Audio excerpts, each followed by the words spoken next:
Hello, hi guys! Magandang hapon sa inyong lahat. I am Chirgas Mama Sagriciano, a faith healer, also a tarot reader. So ngayong hapon na to, talakayin natin, no?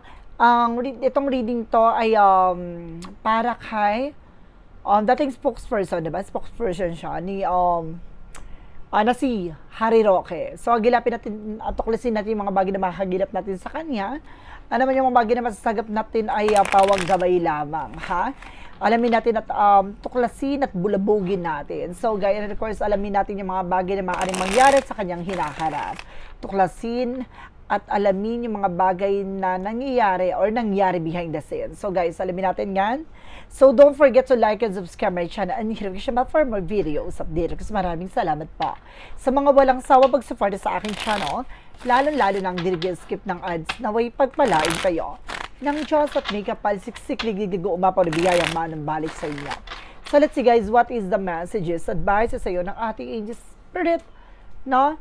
Para sa ating dating spokesperson ba yan or something na si Harry Roque. Alamin natin yun guys, so let's watch this. Angel spirit, please give me information po. Hagilapin natin at tuklasin natin. Okay, so there's something guys with the two pentacles, no? Maging balanse siya dito, no? Timbangin niyo yung mga bagay na maaaring magdadala sa kanya ng balanse sa sitwasyon at sa buhay niya. So, there's something a balance. And because there's a chariot card, there's something an action movement. Magkakaroon ng changes, no? Or develop, or paggalaw ng sitwasyon, no? Magkakaroon na ng kumaga movement, no? Or direction sa kanyang sitwasyon. Or maaaring meron ng bagay na maaring mangyari, no? Magbabago. With the full card, no? With the full card, this is like a new beginning. Magkakaroon siya ng bagong eksena. The new beginning is coming in. And of course, guys, there's a high priestess. May mga hidden agenda dito, guys. Na may mga unexpected dito na maaring mangyari. There's a secrets, no? Na maaring ma-reveal.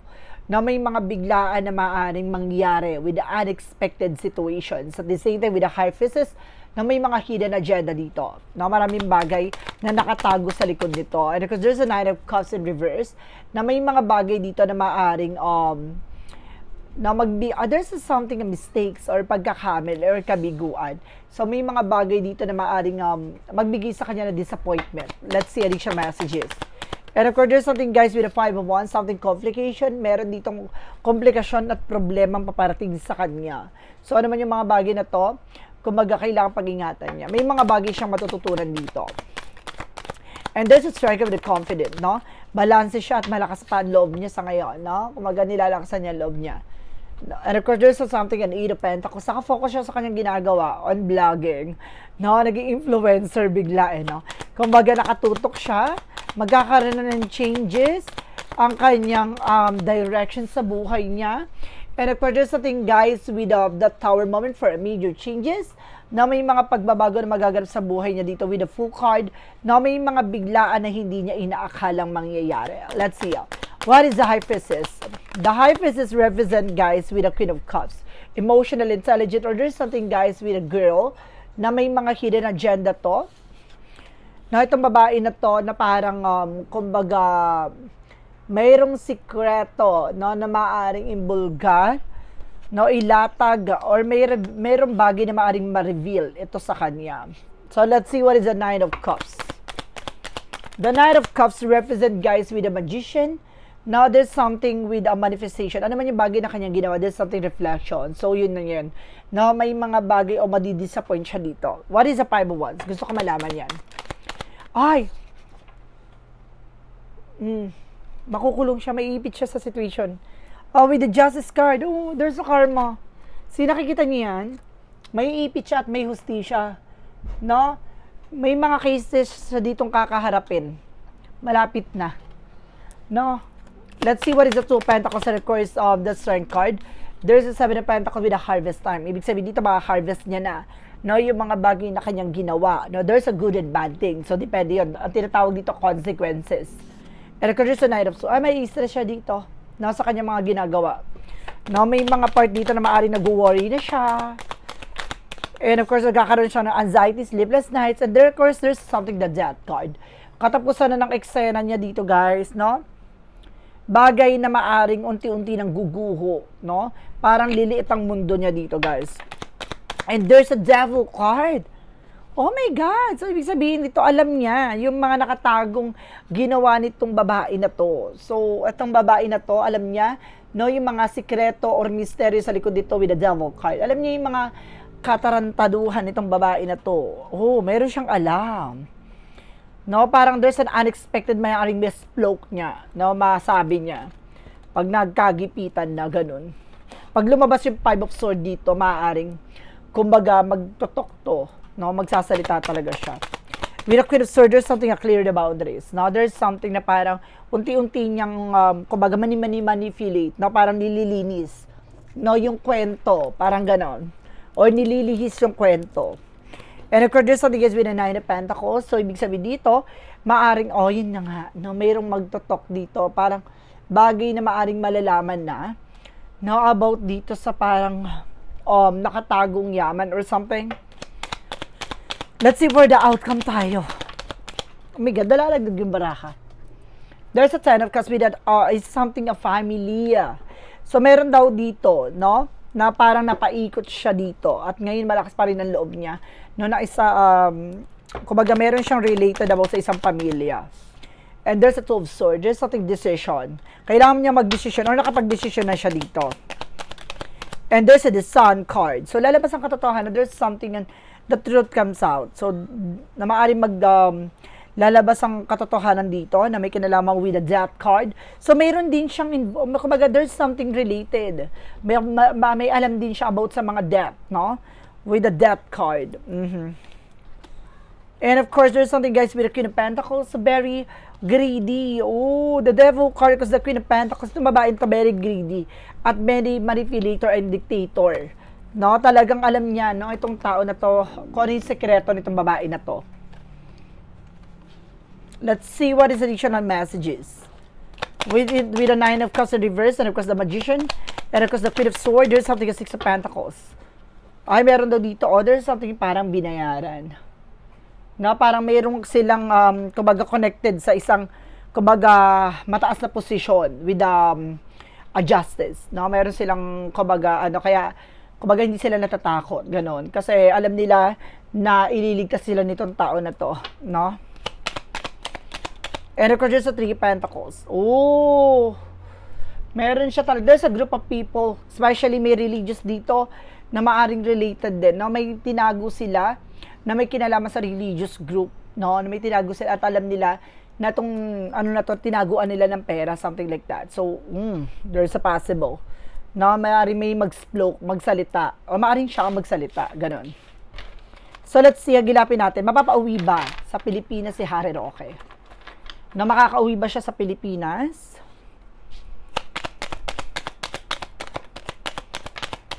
There's a yes. There's a Hangman. May ipit siya dito, oh. There's a Hangman. There's a stack. Iiwan siya sa area dito. There's a 3 ones waiting for ship. Lalabas ang resulta. Na may resulta about sa kanya na maaaring lumabas na at talagang mapapauwi siya. No? At mayroon siya ditong part na parang may ipit siya sa isang tas parang i-default siya or something ganon. Let's see. Because there's something with may balita. No, mababalita siya. Na may balita dito, may balitang darating sa kanya. Parang there's a paper or documents, gano'n, or subpoena, gano'n. Mayroong bababalita at mayroong paparating sa kanyang information. So, let's see additional messages.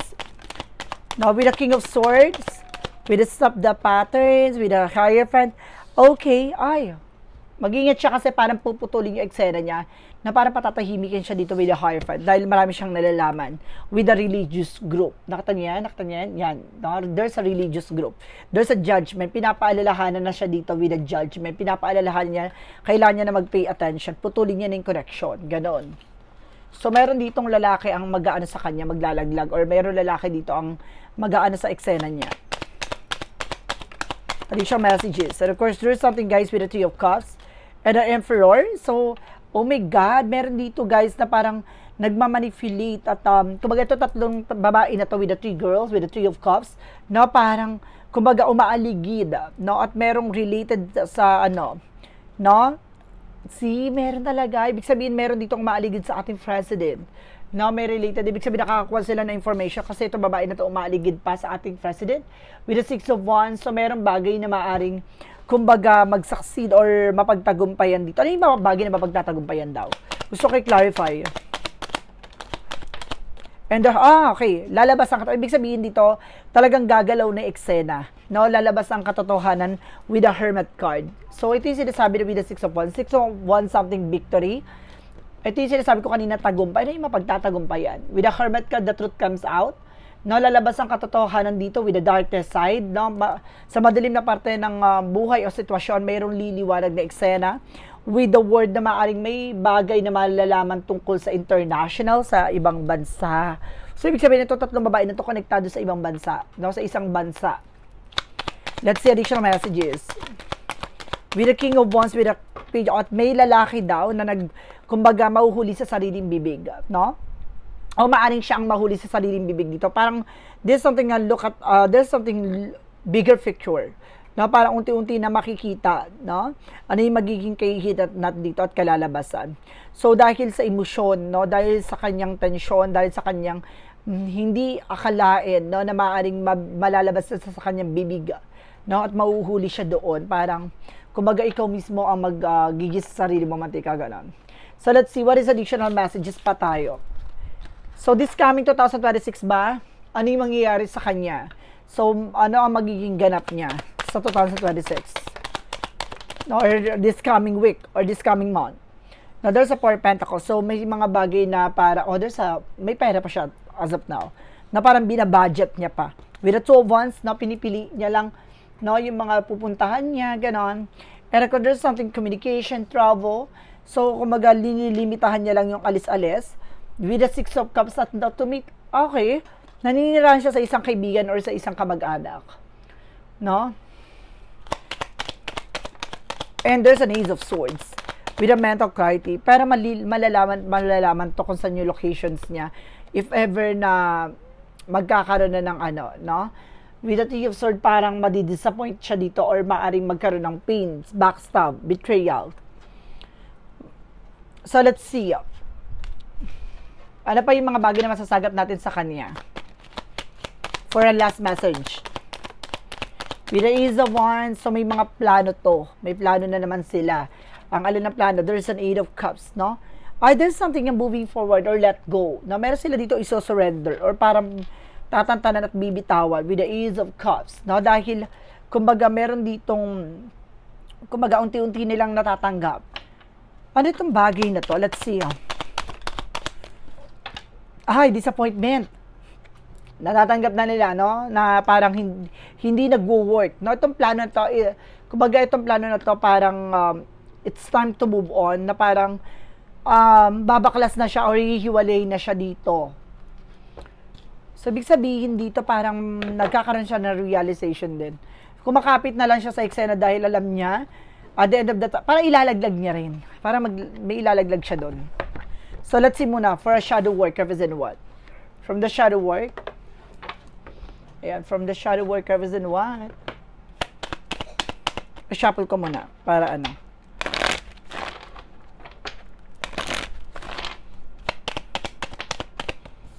And there's some self-sabotage, diba? Magkakaroon ng self-sabotage dito, guys. Sabi ko na nga ba, mahuhuli siya sa sarili niyang bibig eh. No, magtotok to, magsasalita to. No, may mga bagay na, kumbaga, dahil sa ginawa niya, no, parang siya mismo yung nagturo, ganon. Or nagbigay ng informasyon. So, oh my God, dahil sa pagiging pasmado yung bunganga, diba? What is the clarifying for a life situation? Okay. Behind the veil. Welcome uncertainty as an opportunity for growth. That okay with that note. O may mga with that not knowing. No, may mga bagay siyang hindi nalalaman dito. No, mas maganda nang hindi niya nalalaman kaysa malaman niya. Parang gano'n. And of course, there's something is with a new height. So, parang bagay na let your connection with the spirit ground you as you reach from the sky. So, talagang, kumbaga, lilipad daw siya na matayag na parang kumbaga, magtitiwala daw siya for a moment. No, pero itong bagay, may bagong direksyon daw na maaring tahakin ito. Let's see for what lies beneath the future. May bagong eksena or drama siguro to, guys.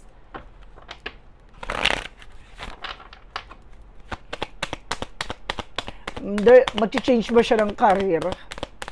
From what lies beneath the future? Oh my God!